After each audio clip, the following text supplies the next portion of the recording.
Today we're talking about Black Panther by Reginald Hudlin.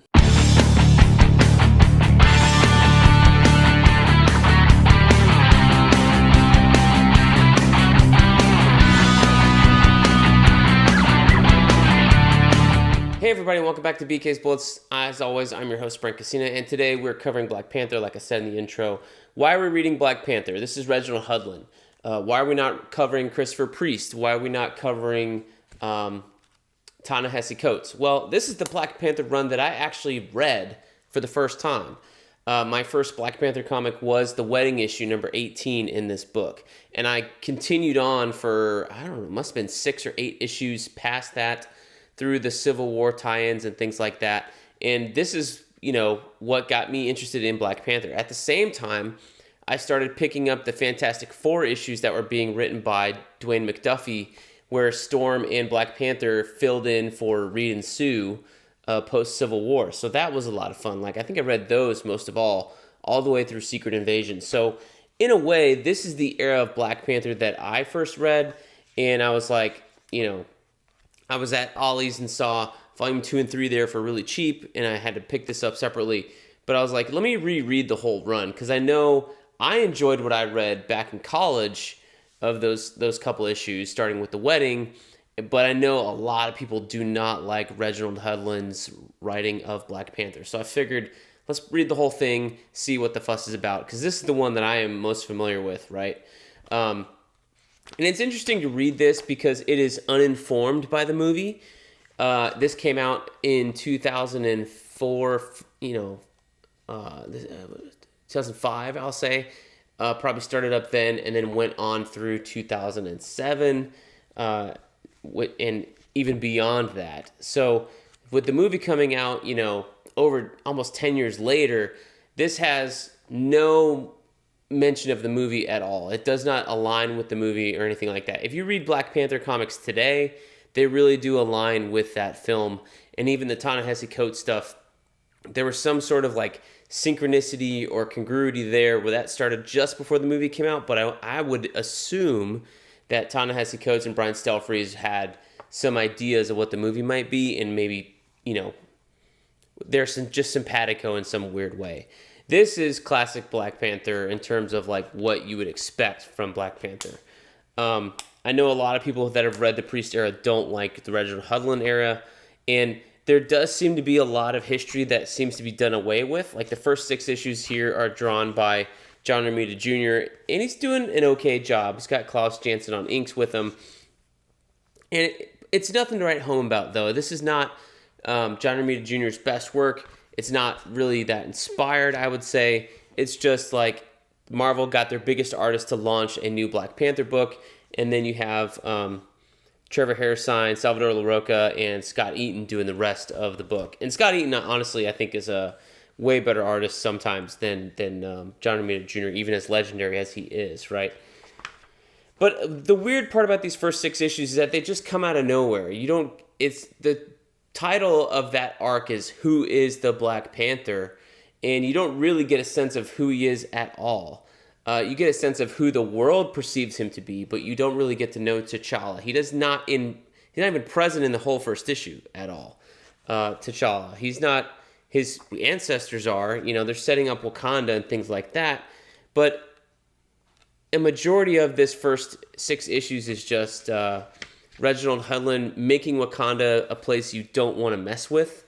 And that's even echoed in his, it's a forward to the first volume. It's a couple pages long in the back of this book. But he's I want to make sure people don't know that, people know that Wakandans are badasses, that you don't want to mess with them. And that every 50 years they have to remind the world not to mess with them. So that's kind of what this first 6 issues are. You have Black Panther going up against Radioactive Man and Claw and the Black Knight and the Rhino, things like that.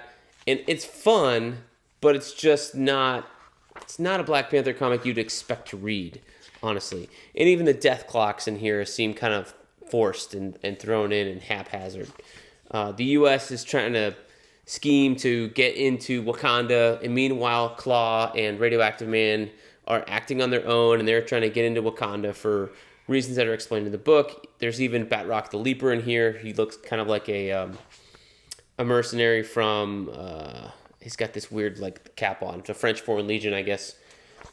But anyway, Shuri's in here, but you don't get a real explanation of like, this is T'Challa. He has, his father. This is Shuri. This is his mother. Like all the side characters that you're familiar with from the film are not really introduced that well. Even to the part where the next issues are a crossover with X-Men, where he's in the neighboring country of Naganda, which is a made-up country, and, not forcing his beliefs on them, but just kind of like, it's a little bit of a follow-up for that first arc, but it doesn't tie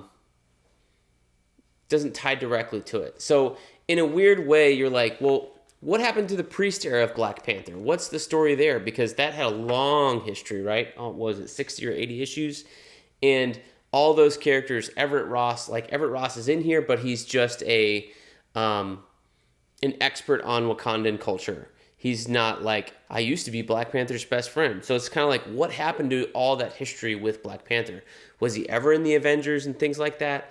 And that is unclear through these 18 issues. There's one part where Black Panther says, get me my Avengers file, as if he knows something, or maybe he was in the Avengers, but I think it's just an information file. So a lot of this older history of Black Panther seems to have been erased, even though a lot of people do know who Black Panther is, and by the time the wedding rolls around, they're all buddies with him, as if he just didn't appear on the scene 6 months prior in Black Panther #1. So it's a little weird there. And the timing of Black Panther 1 doesn't make it seem like it's 10 years in the past. It makes it seem like this is where our story starts. The world's first introduced to Wakanda and T'Challa the Black Panther here as of this moment. And we're rolling forwards. But even the next issues with the X-Men, they're like, oh, it's the Black Panther. And it's like, how do you know who he is if he just appeared? So that is weird. So just kind of take those first 6 issues, stuff them aside, and I guess do the same thing with the Priest era if you're a fan of that. Just stuff it aside, and they'll pull from it when they want to. You're probably not going to like that book if you love... You're not going to like this book if you love the Priest era. But I do think as the story gets moving along, as we get past the X-Men crossover, when we get to the issues here, I think it's number 9 with Luke Cage and Shang-Chi, To the Hard Way. This arc here is very fun. It's basically Reginald Hudlin saying, all right, Black Panther is the coolest black character around. Who are some other cool black characters I can team him up with? So you get Luke Cage in there. You get Shang-Chi. You get Blade. You get Brother Voodoo. It's basically like every black superhero character at the time teaming up with Black Panther. And that, to me, is a lot of fun. And it seems like Reginald Hudlin is having fun because he has vampires as Southerners, and they're beating up the vampire plantation owners and things like that. So it's a little bit of cultural commentary. Remember, this is 2005, 2006. So there's also cultural references in there that are really, really old. There's one scene in here where Luke Cage is in a club with the Black Panther, and obviously it's P. Diddy and someone passing as Jennifer Lopez in the club, having a conversation about the Black Panther. But it does make sense because of the time when this was written, and the Marvel Universe always takes place in the current time. That makes a lot of sense. But if you don't know who those people are, you probably know who Diddy is now with all the news. But, Jennifer Lopez and P. Diddy were a couple long time ago in the era of TRL in the ancient days when MTV still played music. So this would have been a fun thing to see, 20 years ago or so. And it was fun for me because I lived in that era. There's other things here, too. When you get to the wedding, President Bush is invited, and they talk about current things there. And there's also some weird time things with Civil War. Like, I remember this being called, like, a Civil War tie-in. There was, like, a brown banner around this double-page cover for the wedding issue. And I don't know what they called it. Maybe they called it, like, a pause or something like that. They said Civil War, something like a pause or a brief interlude or something like that. And there's really nothing with Civil War about it other than the heroes are all there, and they're commenting to each other like, man, I never thought you'd be on this team or that side. And there's a little scene with Cap and Iron Man in here being like, oh, we're about to go to blows, and Black Panther stops him and says like, yo, this is my wedding. Let's stop.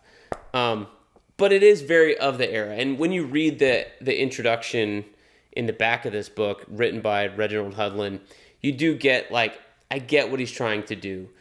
He's a man who helped, develop a lot of black culture in the early 90s and things like that. So he's diving into his hip hop era culture and bringing that to the Black Panther, as opposed to and trying to make him cool to all the black kids and all the white kids, as he says in this introduction back here. He's got to be so cool that even the white kids like him, and that's kind of what he's trying to do here.